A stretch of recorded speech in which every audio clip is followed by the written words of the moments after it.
and welcome to Where Are They Now? Quarantine Edition. I am Carol Scott, Executive Director of Wild Horse Productions, and with me is our longtime alumni, actor and director, Jon Josten. How are you this morning, Jon? I'm doing well. How are you, Carol? Good, good. So good to see you. So the first thing I asked everybody is, where are you now? And is it the same place? Are you quarantining the same place that you're living? Yeah, so I'm in Vancouver, Washington currently, so right across the river from Portland. And so we're here, wife and kids, and yep, we're staying put here in Vancouver. So Great, beautiful up there. I love Vancouver. We're talking about Wild Horse today. And do you remember what your first show was? And I think it was Backstage Kids then, probably. yeah. And what shows you have done and how long you've been involved with Wild Horse? So my first show with Backstage Kids would have been Guys and Dolls. And I was in the chorus in one cast, and then I was Big Julie in the other one. And then shortly after that, I mean, I was auditioning for everything. I don't remember the order, but we did the Velveteen Rabbit and Bugsy Malone. I was Fat Sam and Bugsy Malone. And then somewhere along the way, I started doing more tech. And I know the first show I did lights for was Once on This Island. And then pretty much after that, I started doing more tech stuff. I remember How to Eat Like a Child. I know that you and Tara were talking about that on one of the other episodes, and so that was one of them. But yeah, I mean, it was then I started doing a lot more lights and stage management, and then kind of found my way to doing a bit more directing. Last show was Cinderella Eats Rice and Beans, I suppose. That was And our school touring show. yeah, and so Yeah. that was 2011, I think. And just before that, I helped with stage management for Alice in Wonderland. And there's this gap in my time in Wild Horse, I suppose, where I was out at college, but I would come back and I would do some of the summer shows. So we did all I really need to know I learned in kindergarten, and we did some improv workshops and Nick Tickle Fairy Tale Detective. And so I guess, off and on since 1999. Do you have a craziest or funniest story about what might have happened to you on stage or backstage? And since you span such a long time with us, you probably have many, but can you think of one that jumps into mind? I it's funny for everything that could go wrong with shows.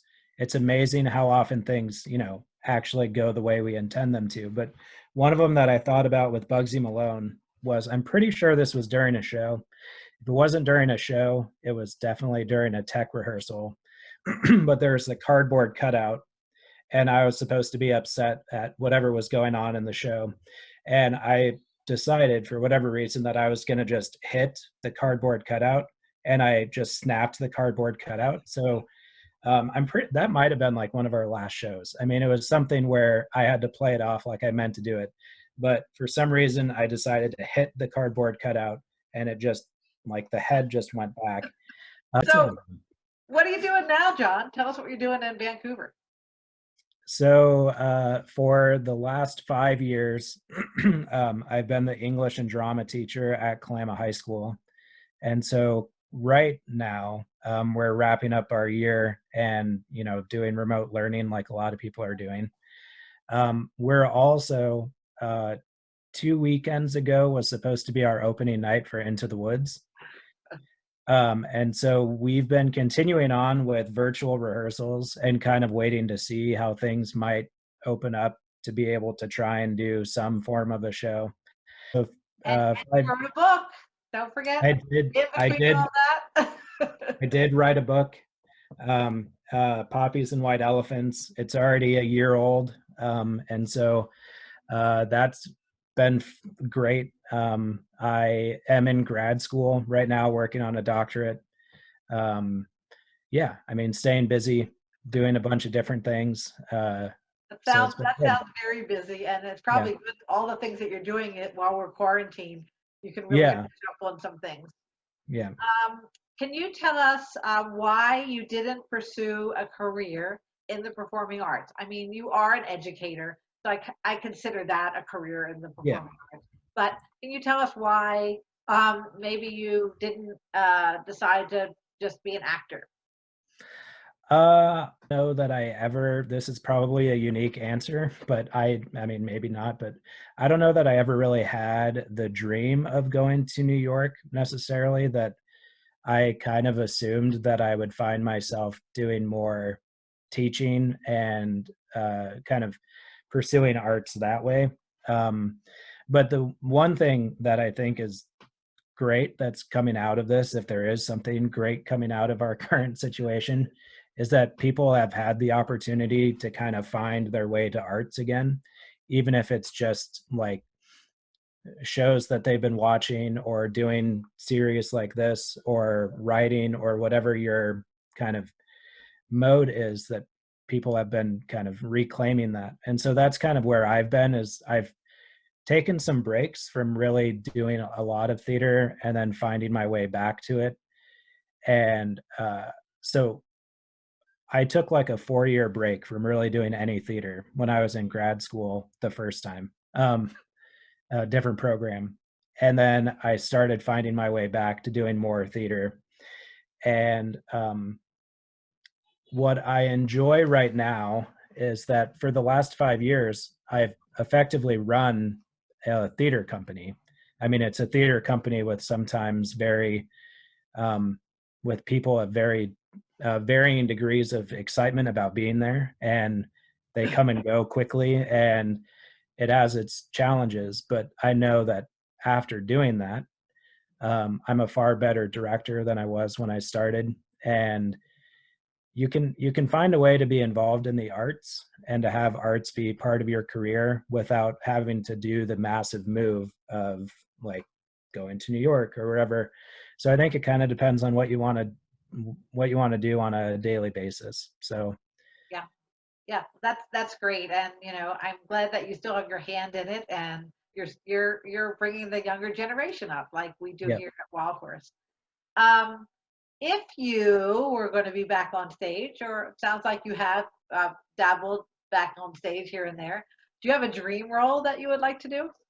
um I think one of them would be it would be fun to do a Shakespeare, and uh but I think it'd be fun to do a Shakespeare play where I'd have to play the person that the odds are stacked against you to get the audience to like you. So like playing Claudius, like he has to be evil in some ways because of everything that goes on in Hamlet, but I feel like on a certain level, the audience should at least recognize that he's charming or he's something, so that they don't just write the character off immediately. So somebody like that could be fun. Or of course, Iago is a fascinating character. I mean, somebody that is a villain-ish, but has this quality where it'd be a really fun challenge to act. Some of the most fun I've had with roles have been in plays where I didn't get cast as the person that I wanted to be. Uh, when I was in college, I played this character, um, the Spanish person that was very hot-headed and like carried a gun around all the time and just assumed his wife was cheating on him, and so he just is very like complete opposite of who I am. Uh, and that was really fun to play because it's so outside of how I would usually approach anything. Or um, with Frankie Focaccia in Joey and Maria's Italian Wedding, I had no idea how to play that character, and so I think the a dream role, to be general about it, would be anything where you have to sit down and really work at it. You have to really consider how you should be able to play that character, and um, so that's what I would look for. That's great. That's a good lesson for some of our young actors who Yeah. don't get the parts that they want all the time. Yeah. So I've been putting people on the spot a little bit and asking if they want to share a talent or a hobby. And I was wondering if you would like to share your book with us and maybe read a couple paragraphs for us. Yeah, I'll read just from the beginning of the book. So Poppies and White Elephants, available pretty much anywhere.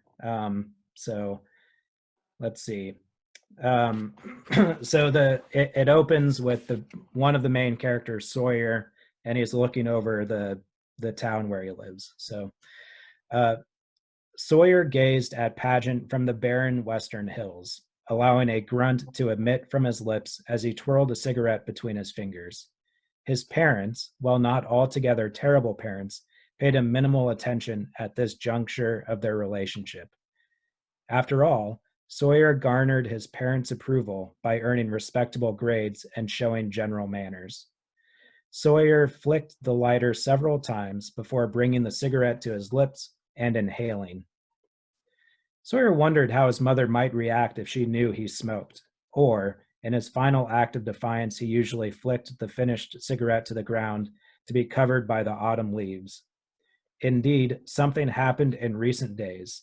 Childhood warmth faded under teenage stress. And so it begins, a rift that is cavernous and replete with disorienting whispers and shadows, echoes of yells and cries. So that's the first paragraph. Wow. Thank you, John. Yeah. That's amazing. Now I have to read the whole rest of the book. Yeah, please do. Yes, it sounded wonderful. So do you have any advice that you would give our upcoming rising stars? Yes, and unfortunately, it's not advice that comes directly from me. It is something that Thomas Schumacher said at JTF, not this past year, but the year before, when he was asked a similar question.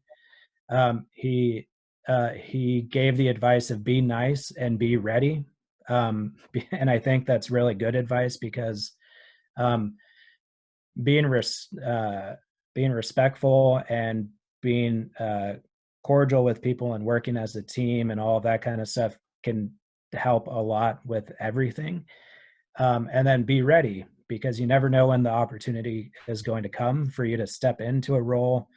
And if you do the first part and you're nice and you show up on time and you do all the work and all of that, chances are your director and the people that make those decisions will think of you.